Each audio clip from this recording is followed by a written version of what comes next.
arti yang cukup berbeda dengan apa yang kita ketahui sekarang. Socrates, pencetus kata hedonisme, menyatakan bahwa hedonisme adalah paham yang memandang bahwa kesenangan adalah tujuan hidup. Sementara anak-anak muda zaman sekarang mengetahui bahwa gaya hidup ini adalah gaya hidup yang begitu konsumtif, tanpa memikirkan apakah hal tersebut dibutuhkan atau tidak. Mereka membeli barang yang diinginkan atau bahkan sampai barang yang terdiinginkan dengan alasan tertentu. Menurut survei yang kami lakukan pada 63 responden, ada dua penyebab terbesar tindakan hedonisme ini. Yang pertama adalah adanya kebutuhan untuk memperoleh hiburan, sementara yang kedua adanya pengaruh dari lingkungan pertemanan. Dari survei yang sama, kami juga mendapat data bahwa sebanyak 43,6% dari 60 negara responden tersebut pernah merasa lelah dengan hedonistic lifestyle. Dan jumlah yang sama pun mengatakan bahwa hedonistic lifestyle ini sangat tidak penting, bahkan menghambur-hamburkan uang. Jadi, bagaimana sih cara menghentikannya? Sebelum itu, perlu diketahui dulu dampak apa sih dari hedonistic lifestyle. Berikut adalah dampak dengan menjadi hedon. 1. Menjadi individualisme. Menjadi individualisme berarti ia lebih mementingkan diri sendiri daripada orang lain. 2. Menjadi konsumtif. Memang sih, ada kalanya kita harus memikirkan diri sendiri. Namun jika keterusan, nanti dapat memunculkan sifat boros. 3. Memicu Hutang. Jika seorang hedon tak sanggup lagi memenuhi keinginannya karena tidak punya uang, ia bisa Tidak segan-segan berhutang. Dan yang terakhir adalah tidak memikirkan masa depan.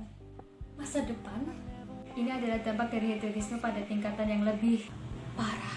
Sebab sifat hedonisme bisa berujung pada upaya mengejar kenikmatan sesaat yang pada akhirnya ia akan kesulitan untuk mengatur keuangan, untuk menghimpun dana untuk masa depan.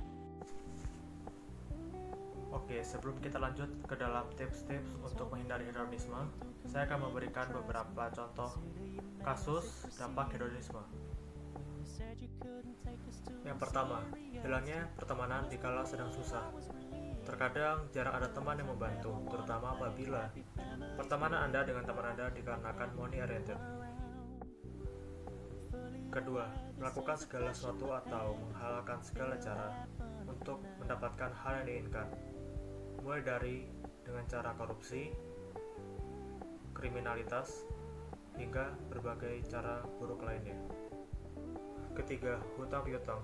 Walau terdengar simpel, tapi tidak sedikit orang yang tidak sanggup untuk melunaskannya, mulai dari nilai yang sedikit hingga nilai yang besar. Yang terakhir adalah meninggal. Walau terdengar aneh, tapi tidak sedikit orang kaya yang meninggal di saat masa-masa tinggi mereka atau mereka sedang terkenal. Kasus tersebut biasanya dilakukan oleh pihak-pihak yang tidak bertanggung jawab.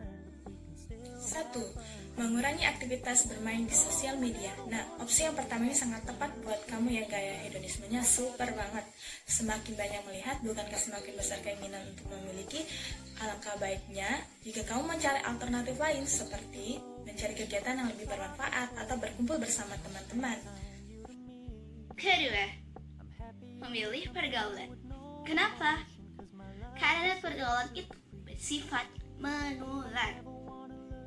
Saat kita bergaul dengan orang-orang yang pintar, kita akan menjadi pintar. Begitu juga saat kita bergaul dengan orang-orang yang hedon, kita akan menjadi hedon juga. Stop trying to fit in, let the circle choose you. Ketiga, membuat daftar prioritas antara keinginan dan kebutuhan. Nah, opsi ketiga ini benar-benar akan sangat membantu Anda, sangat membantu gaya hedonisme Anda. Anda hanya perlu berpikir mana yang benar-benar saya butuhkan dan mana yang benar-benar hanya saya inginkan. Jika Anda dapat membuat daftar prioritas ini, saya yakinkan Anda akan dapat mengurangi gaya hedonisme Anda. Keempat, menerapkan the 50-30-20 budgeting rule. Apa itu? Jadi, itu adalah tips dari kita untuk menyimpan uang Anda. 50% untuk kebutuhan seperti makanan, shampoo, conditioner, makeup, dan lain-lainnya. 30% untuk keinginan kita. Di sini kita bisa membeli apapun yang kita mau, tapi cuma 30%.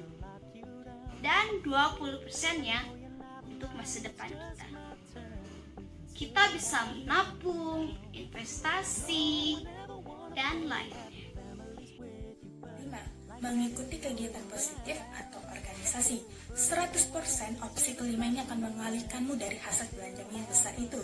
Jika kamu dapat menemukan hobi yang baru, bergabung dengan suatu kelompok yang baru yang bisa menambah ilmu dan keterampilan kamu, akan lebih baik kamu ikuti saja, karena itu akan benar-benar menjauhkan kamu dari gaya hedonisme itu.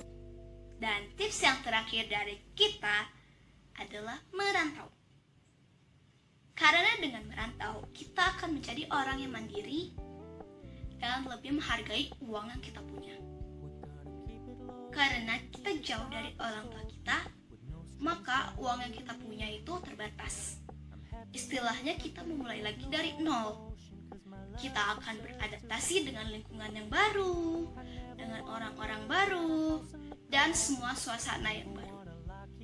Siapa tahu saat kita merantau, kita malah mendapatkan circle yang lebih baik lagi, dengan orang-orang yang tidak terlalu hedon dan lebih menghargai diri kita sendiri. Itulah ke-6 tips dari kita. Semoga membantu untuk kalian yang ingin menghentikan kebiasaan kalian